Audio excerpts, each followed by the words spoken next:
Hi, and welcome to a new series of ICA Live Chats under the title, Hello Americas, What's Cooking? My name is Xenia Pola, and I'm the Regional Director of North America. It's a great pleasure to have many of you watching live, but also thank you for those watching a recording. This series of live chats has come as a product of many discussions with our members in the North American chapter, as well as Latin American chapter, and a lot of the event professionals, as well as association executives, wanted to know what's happening on the ground, but not do like really long articles or webinars, but wanted to have in a very succinct way and hear what's happening now. This show will be available every Thursday at 2 p.m. Eastern. So you can always watch us live on Facebook. And for our first show, I'm joined by our North American chapter chair, Steve McKenzie from Event Booking. Welcome, Steve. Thanks, Xenia. Pleasure to be here. Thank you so much. And we also thought we would have Diana Rodriguez from Cartagena as part of our chat today, but she was unable to join us. But we are not deterred by it. We will just plod on. Steve, before we get into the nitty-gritty questions about your own organization, could you share with us just a little bit about what the highlights are for you as North American chapter chair within your first 6 months? Sure, and it's a crazy time, right, for our industry with everything going on, and who would have thought a couple of years ago we would be in this situation? But look, I was very, very pleased and honored to be able to put my hand up and be selected as the North American chapter chair late last year. One of the things that I really wanted to be able to do was to help ICA make a difference to the members, to be able to make ICA a great resource for all of the members that need to get some direction during this crazy time, get information. And I have to say, I've been blown away by the just some of the things that have happened in our chapter since then. And it's great to see, for example, and this is something I've been super interested in and so super proud of ICA being able to offer the association membership for free. That's been phenomenal. A great way during these difficult times for the members, and particularly the associations, to be able to still engage and hopefully see where the value comes from. And to that end, I'm super proud of the events that we've put on. And Xenia, you and the team in the North American office deserve a lot of kudos and credit for that. You've done a phenomenal job. I don't know if any of the viewers attended the US summit, and then last week the Mexico summit, but those were two of the best virtual events I've been on all in the past 18 months or so. So well done. It's been great. So I'm really proud to be part of that. Thank you so much, Steve. And in the meantime, we also have Diana, who's just joined us. Thank you so much, Diana. We kicked off. We are live, and we are also having some people in our audience live watching. Steve was just sharing some highlights from his end as the North American chapter chair. Would you also like to share some of your highlights in your first 6 months? Well, it's almost 6. I would say that perhaps it kicked off in thank you again and Hola Americas. It's great being part of this initiative. I think that's great. Thank you, Steve. Nice to see you again as well. It's been a challenging couple of months for the Latin American region. We're trying at first to organize everything that had to do with the membership. There were changes in our regional office, so that affected us a little bit in terms of the planning process. But we're back on track with the help, of course, of your chapter as well. So we're very grateful for that as well. We're expecting also a new regional director to join our team soon for ICA in Latin America and the Caribbean. We are planning, of course, and continue to plan a very important meeting in 2021 in our region, and that is the ICA Congress. So a lot of the efforts have been put in working together with ICA headquarters and the rest of the members to actually see that through and to be able to invite everyone and to welcome you in Cartagena and in Colombia in October. So that's pretty much at the moment is what concerns us. Thank you, and I'm sure we'll get to that in just a second. So for the people watching us live, please let us know where you're watching from, and if you have any questions for Steve or Diana, please feel free to ask them. But we will dive straight into one of the key things a lot of our event pros within the ICA community, as well as the associations, want to know what's happening on the ground. Steve, what are you working on in events booking at the moment? Sure. So we provide software to venues to help them with their bookings and all the logistics of their event management, right through to then invoicing their clients. So this has been a really interesting time for us. We were, like most people in the event industry, when COVID struck in March last year, we were wondering how that was going to impact our business and what that was going to mean to the venues if they were shut. Would they need our software? It's been really interesting just seeing that change that's happened, and in fact the software become more important than ever, because as the venues were dealing with their clients for the bookings, they had to keep moving them and putting multiple holds on. So we had a lot of clients reaching out to us saying, what a lifesaver having our software was, because that allowed them to keep track of all of these changes that were happening every single day, and multiple holds and multiple moves and cancellations and so on. So that's been great from our side. And also a lot of venues took advantage once they got over the initial shock of being shut. For regular business, a lot of the venues took advantage of the quieter time to actually implement systems and upgrade systems and so on. So, we've been powering on and actually employed about 10 people over COVID. So it's kept us very, very busy.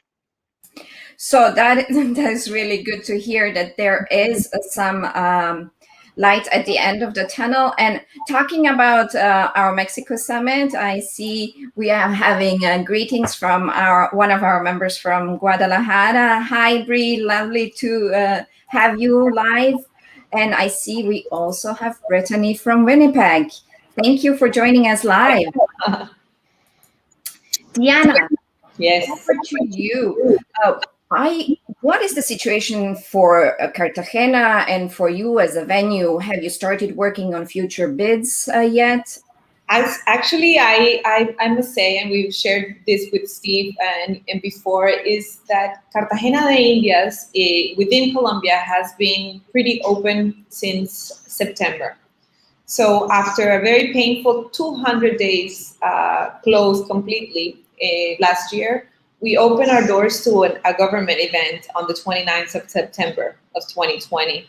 First paid event, I must add, right after 6 months of being closed. So that gave us some hope, but that was very difficult still, even though we're open and we are enabled to host events right now up to the maximum of our capacity, guaranteeing social distancing.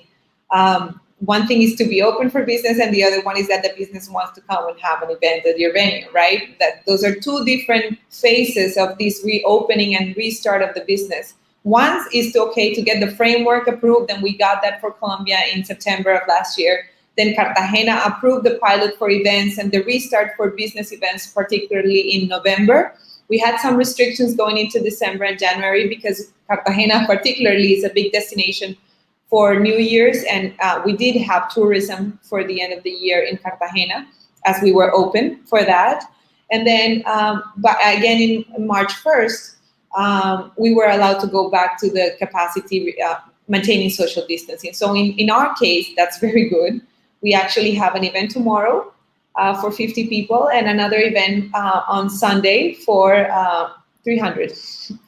So maintaining social distancing, these are big spaces that only can cater to this few people, but we're very happy to have some activity. However, it's very hard, right? Still not picking up, and events are very seldom and very few.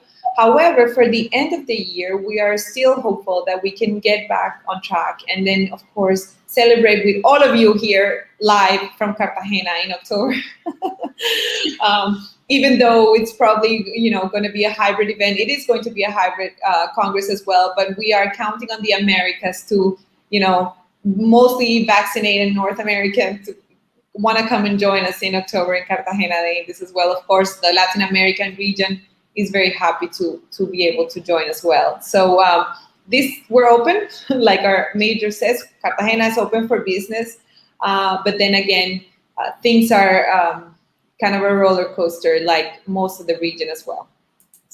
I see Moni is saying her bags are packed. Yes, we are also packing our bags. And I know Steve was saying he can't wait to go live. And we just spoke to Rich Reasons yesterday, and he said if there is a way, he will be there in person. So you have great support from the North American region for sure for the live Congress in Cartagena. I'll be there, even if I have to swim there. I'll be there. So the biggest challenge is really being open, but not actually having people coming in and being there. But you are saying that there is some hope more towards the latter end of the year. What we have in our pipeline, mainly events in September, October, November, even in December, early December, some ideas. If November had 14 weeks, I think we could sell them all. Great. And Steve, I think Glenn will be joining you in the swimming competition over to Cartagena as well. He may have to help me. So I don't want to keep this too long. But what is the one thing you have done in this new environment, in this digital marketing sphere? Have you changed anything in your business model? Over to you, Steve, first. Sure, thanks. For us personally, we haven't had to change too much, but I do want to talk about what some of our clients have done and changed, particularly the venues that have really had to adapt and fast. I'm just amazed at all of the venues that have turned into initially like temporary hospitals, then they got turned into maybe food distribution centers, then some were homeless shelters, now vaccination centers. So just so amazed to see how adaptable our industry is, and the fact that the venues have just gone with whatever they've had to do. And again, business that they would never have looked at doing otherwise, but they've done it to help out and to stay current and to do what we always do in the events industry, and that's make things happen and just adapt as it happens. So it's been pretty incredible. But from the technology side, there's definitely been a lot of the tech companies in our space that have gone and adapted to put out virtual platforms to allow for the virtual and hybrid events, which has been great to see people adapt so quickly to that. But I can't wait to get back to face-to-face. Absolutely. And I know when we first chatted before we went live, we said that there's so much in this online space, which is quite exciting, even this platform we are using to stream live. And we are having so many guys showing up and saying hello. We are having Jair. Well, Jair. Nice to see you, Jair, again. Great Mexico Summit. Everybody's still raving about it. And Diana, we also have from the Latin American region people joining from Quito, Ecuador. Welcome, and great to have you all. And I think we also have somebody from Hello. Lovely to see you all. Is there anything you particular have done, Diana, in your venue, in the digital space? We were very quick to actually set up a studio here with our in-house partners, and that has proven very helpful for us as well, because we started trying ourselves and doing, getting into more of the technology.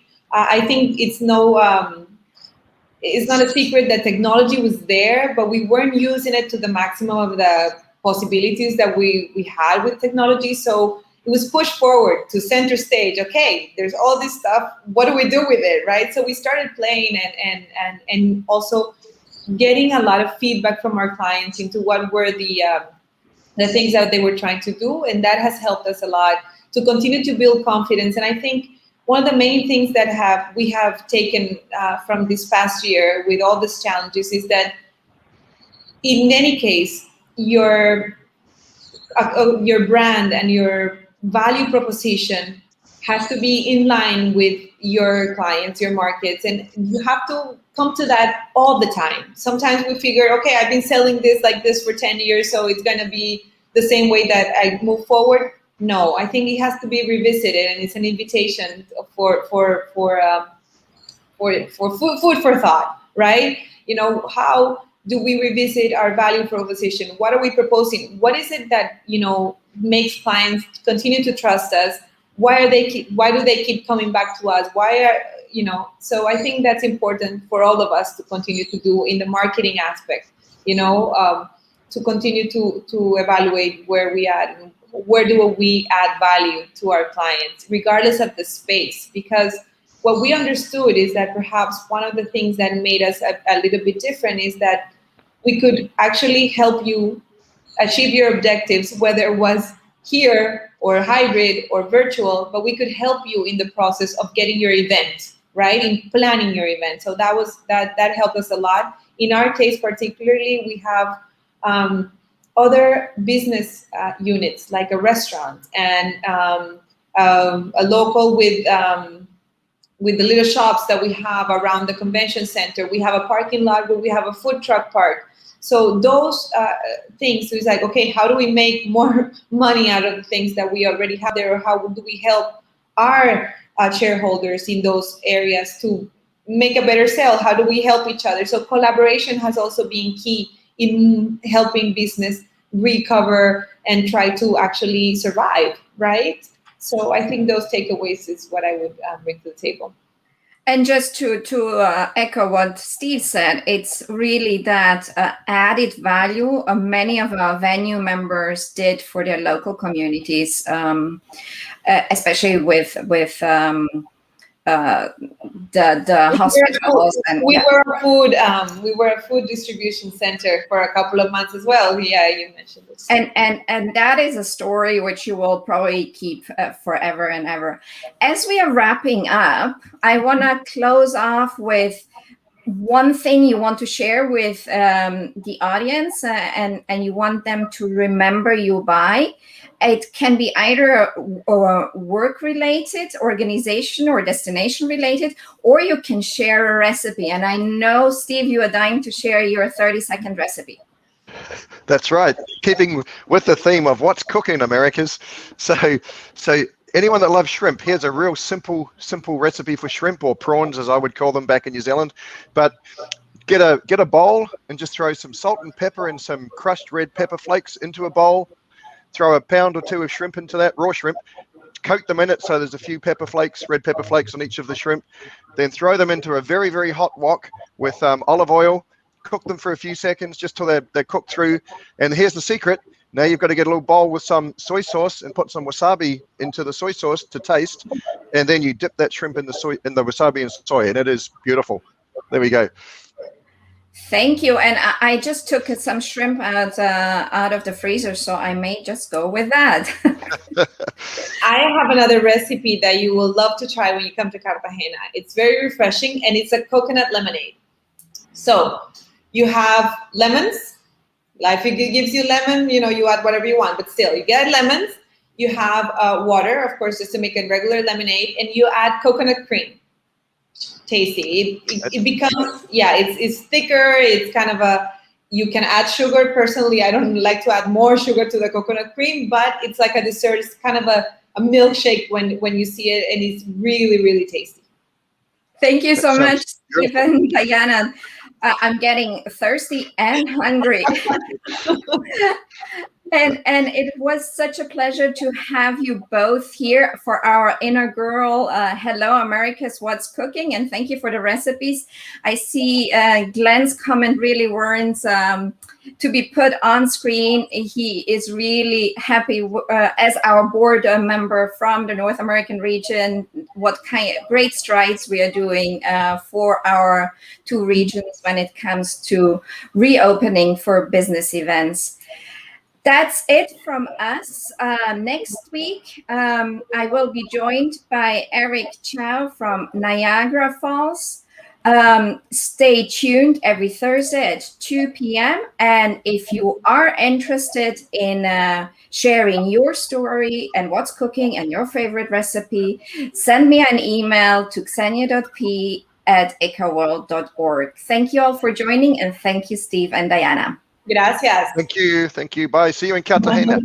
Chao, chao. See you in Cartagena.